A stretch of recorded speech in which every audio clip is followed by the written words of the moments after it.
welcome back to another edition of the GSMC College Football Podcast, brought to you by the GSMC Sports Network. We have a great show for you today. We're going to start talking a little bit about Florida State and the ACC, a couple of new updates from there. Looks like Florida State has gotten a little bit of momentum after we thought the ACC had gotten a lot of it earlier this week. Then we have a little bit of a draft update for you all. Things are starting to kind of take shape a little bit, only 2 weeks out from the big day, so break down the first round and a couple other pieces from some later rounds that Mel Kiper had in his mock draft this past week. Then we'll get into some biggest needs in the spring transfer portal. Obviously, there are a ton of teams we didn't touch on the first time, so if you do want to check out the first part of that series, it is on the YouTube page, but we'll get to part 2 today. And then we have a Hot Take Thursday, and today we're going to talk a little bit about this UGA offense and what I think they're capable of this year. But first, I want to remind you all that we get a ton of questions and comments throughout the show, and the best way for you all to get your questions on the screen and we can have a fun back and forth. I can answer a question you've been wondering about. You can bring up something that I hadn't brought up in the segment.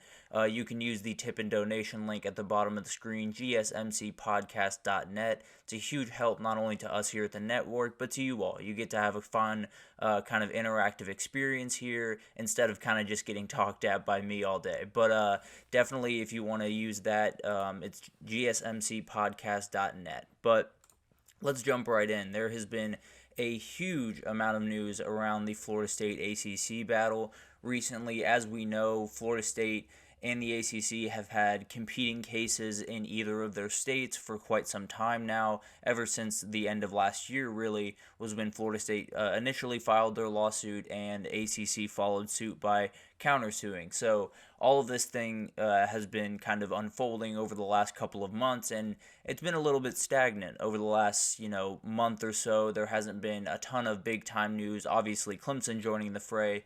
But in terms of the Florida State lawsuit, not necessarily anything that has been crazy by any means. But it looks like that is starting to kind of change. Obviously, we talked earlier this week that a North Carolina judge denied a motion by Florida State to get that the lawsuit the ACC had filed in North Carolina to get a stay on that lawsuit so it essentially cannot be tried there. They were denied from that claim, so it looks like that case is going to play out in North Carolina. Now, all of us, including myself, or a lot of people, including myself, definitely thought that this was going to mean that this would be the only case that was going to be tried throughout this process. We thought that the North Carolina was going to be the home base for all of this, and that was that. It turns out that's not the case. So on Tuesday, a Florida State judge, the Florida State lawsuit, was brought in front of a Leon County judge in Tallahassee who denied the ACC's attempt to stay the lawsuit there. So essentially, the same exact thing that happened to Florida State in North Carolina is happening to the ACC in Florida. So it shows just how big of a deal it is to get that case filed in your home state, because two very different decisions, two decisions that are obviously do not coincide with each other at all, and it makes the ACC's job just that much harder this next, couple of months, although I think we're quite a ways away from this being settled. But the ACC now has 2 active cases on their hands, and then Clemson is obviously coming up. We're trying to figure out where that's going to be tried. It could follow the same fate. We kind of set a precedent here that I'm sure Clemson would like to continue. The ACC situation just continues to get more tough and more difficult to deal with. It sounds like they are doing their best to kind of keep everything moving forward, but right now they are forced to split their resources. They're forced to split their firepower, their lawyers, their everything that they are going to put forth towards, keeping these 2 schools intact, keeping the ACC a thing for a long time is going to be that much harder, because you can't focus all your power on one case. You can't focus all your energy on one case. And, after the news on Monday that I broke on here, I felt like that was going to be what was going to happen. The ACC was going to be able to set up camp in North Carolina and, fight this on home turf and have the ability to really just kind of unload, clear the bench, as it were, of all the people, all the resources that they have in their disposal.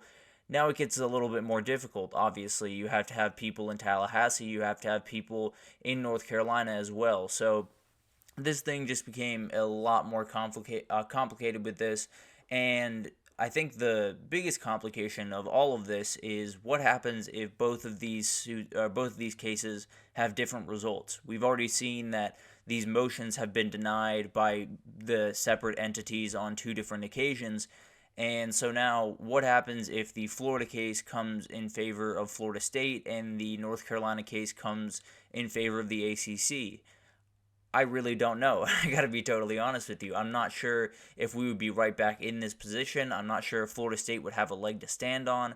I'm not sure if these two cases would impact each other. But let's kind of go into that and kind of give an idea of what the options are, obviously. But one of the big things that we've been talking about over this past, couple of weeks talking about this is the exit fee to get out of the ACC. I believe on Monday the number that I said was $572 million. That was the number that a lot of people assumed was going to be the number, and the ACC has made it very, very clear that they are not accepting anything under $700 million. They say $700 million is the number.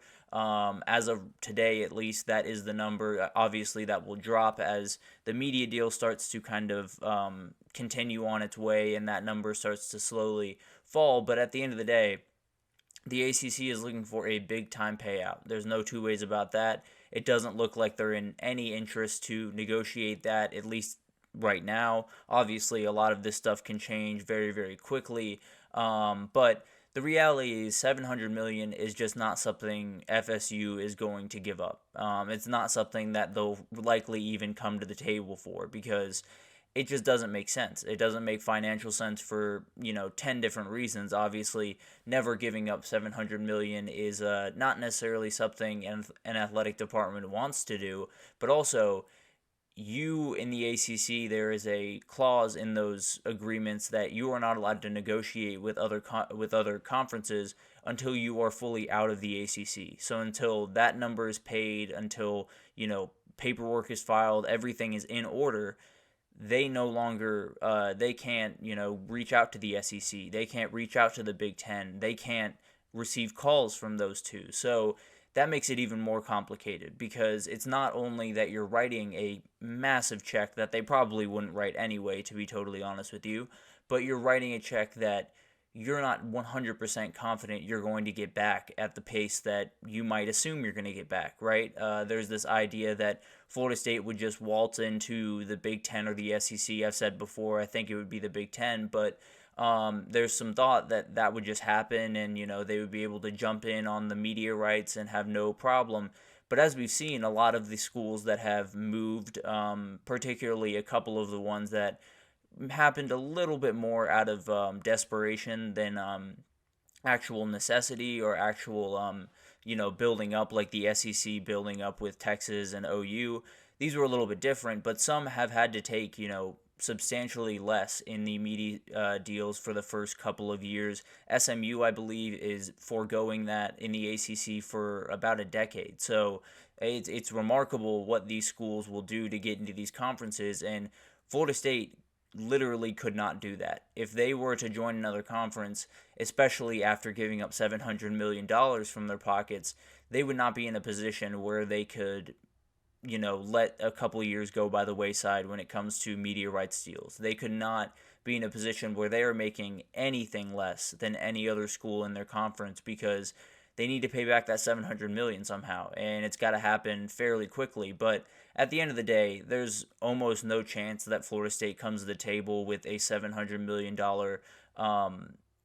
exit fee on the table. There's almost no chance that they give them the ability to kind of do that, because at the end of the day, Florida State is in the position where you're trying to get out as quickly as possible, but also you can't do that if you're going to put your university and your athletic department in a financially impossible situation, which is what this would do. Regardless of what conference you're in going forward, if you're $700 million in the hole and offer and need to owe it to another conference, it's going to be really, really tough to operate. So Florida State is not going to come to the table with that. Clemson absolutely will not come to the table with that. They have a huge problem with the exit fee that is being charged right now. So I don't know. This thing is kind of at a weird point. Obviously, the next hearing for this is on April 22nd, and it's something that I think it'll be really interesting to see how this develops and the kind of agreements that are come to and how all of this shakes out, because as we talked about earlier, both these cases could go two totally different directions. And I tend to believe that if Florida State is able to win the Florida case, that will give them a lot of momentum, and whichever case honestly finishes first might be a huge win for whoever wins that one. I'm honestly not sure. It's a very confusing situation where you have two competing cases that are arguing two different sides that I think have the ability to make two different things happen. So I'm not really sure how all this will shake out, but what I can say is everything just became a lot more complicated for the ACC. We talked about all the cases that are coming up, slowly. Obviously, they have two active cases with Florida State and their own against Florida State. And Clemson just got very excited seeing all this unfold, because if there's a similar decision in South Carolina, then the ACC has 4 cases on their hands. And then, as we've talked about a number of times, the schools kind of on the outside looking in start to kind of come into the fray pretty quickly. So I talked about a little bit, I think on Monday, about how the plan of attack for these schools, if they want to get out of the ACC as quickly as possible, which I'm not really sure how quick that can possibly be, but at the end of the day, the best way to do that is to just make it as messy as possible for the ACC. Make it as confusing as possible, because at the end of the day, Clemson and Florida State and Miami and North Carolina and Virginia and any other school that wants to get involved here, the max number of cases they would have to deal with at a time is 2. They would have to deal with their own. They would have to deal with the countersuit from the ACC. The ACC could have 8 lawsuits on their hands. Quite literally 8 lawsuits. They could have, we've talked about Miami a number of times, although their athletic department has been a little bit more, I want to say hedging in this, kind of saying they're very comfortable in the ACC. I don't doubt that they are watching this very closely, and if they can get into the fray, maybe there's 2 more cases for the ACC, and then North Carolina, maybe there's 2 more cases, or maybe they even lose that one, and things get a little bit more interesting. So I think all of this is going to get very, very interesting. All of this is going to get very messy for the ACC as we get further and further on down this rabbit hole. But at the end of the day, Jim Phillips is a very capable commissioner. He can do a number of very incredible things.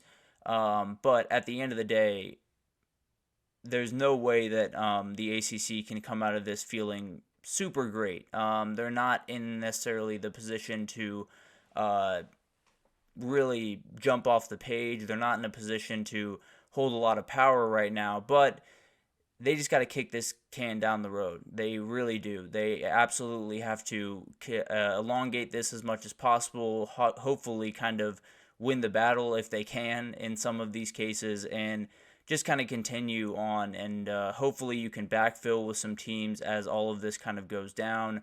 But at the end of the day, the ACC is attacking something that is unlike anything we've ever seen, and it's only going to get more complicated, and it's only going to get more confusing and more odd. So definitely buckle in. I think this ACC case is going to be very, very interesting, and will set up a precedent that will be very, very weird, and will set off a lot of dominoes around the college football world. But we're going to take our first break here, and when we come back, we're going to talk about the NFL draft. We talked a little bit about it throughout the week, but there's definitely some big-time updates with some quarterbacks, with a mock draft coming out from Mel Kiper. I want to break all that down for you right after this.